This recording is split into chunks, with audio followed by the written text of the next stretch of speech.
Now these horned melons are known as Gakachika melons, I think, in Africa. Now if Africans could simply convince the rest of the world to try Gakachika melons with ice cream, whether it be vegan ice cream or milk ice cream, they would have an instant market. That's the shell. That's the shell. I've scraped the seeds out here. Look at the deep jewel green seeds, the pulp. It's nicest when it's a deep green colour. You swallow the seeds and all. It's beautiful swirled in ice cream. As I said, you can have a tofu ice cream or an almond milk ice cream or a milk ice cream made out of cream. But this part, the skin, is very rich in vitamin C. That orange stuff, is much sour. It's much more sour than the green stuff. That green stuff is less sour. This orange pulp has a more citrusy flavour. It's more acidic. So when you scrape out the pulp, you can put in just a bit to give it more of an acidic zing.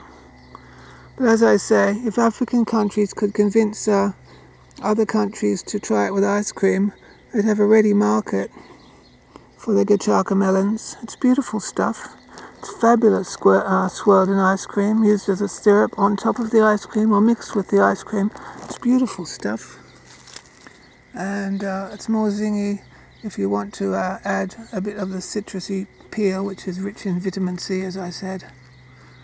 This peel wasn't completely orange on the outside, but it doesn't have to be.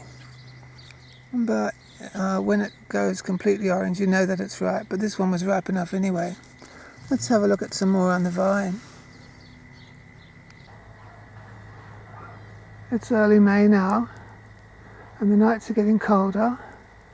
And as the horned melons are just about ripe, the vines are starting to die off. See all the leaves going brown? Soon only the green cables will be alive, and then they'll die completely. These melons can be picked and ripened indoors anyway. They can. Lots of them. Lots and lots of them. Lots and lots of them. Forgive the handheld. Forgive the dog barking. Forgive the sound of an electric drill or something. Look, so many of them. Now, a red dragon fruit costs about $6 for a good size one. About the size of these melons. I don't know if these would go for $6 each.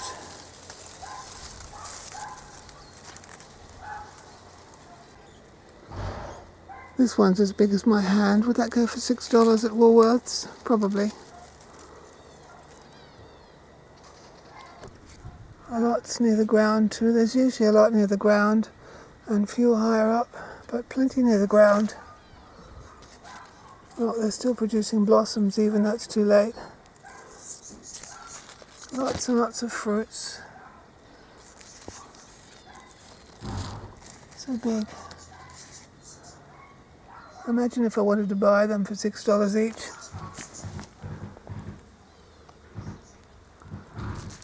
Oh, imagine paying that much each for them.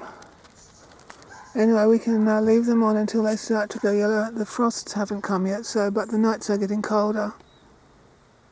So as they're going autumnal and getting ready to die, I've got all these huge melons.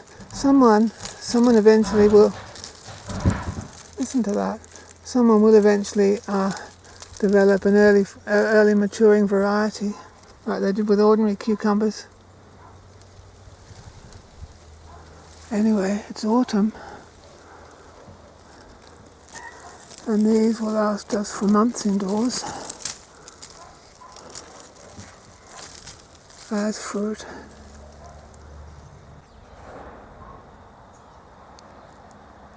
So it's an autumn afternoon. And our melons are ripening, and they'll last us for the next few months as a nice fruit for winter time. So many, and so high up in the tree too, if they're allowed to grow high.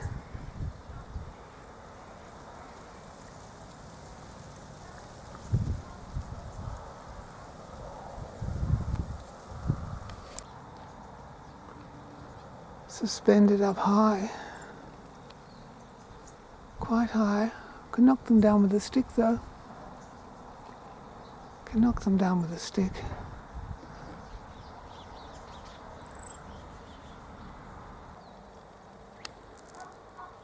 See them growing up through the elm tree,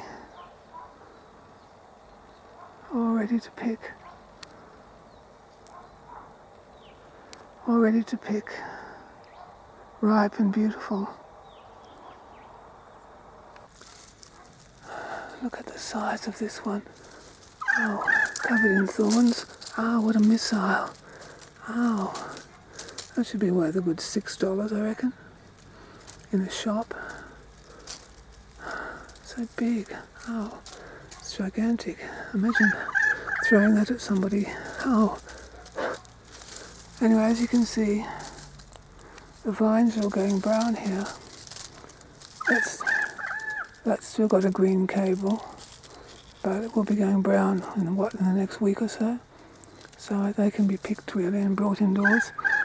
They're already ripe enough to eat, but they look more attractive with a bright orange skin. They go orange and yellow and look more attractive that way. But these vines are all dying now. They're just an annual. We'll sow more seeds in about September, October. Let's have a look at the right ones in the box. That's a currawong, by the way, that bird.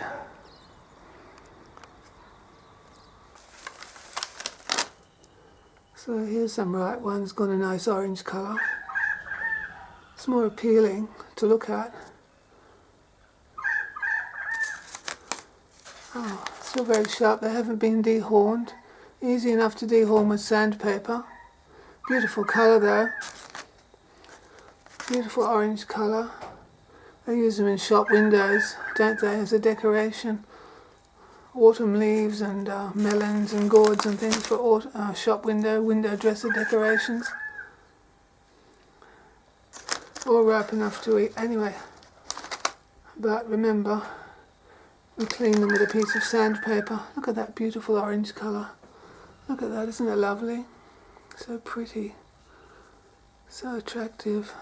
And they don't get Queensland Fruit Fly, which is wonderful. So they're a wonderful fruit for Australian conditions too, not just Africa. They don't get Australian fruit fly. It's worth repeating because Australian fruit fly are a terrible pest.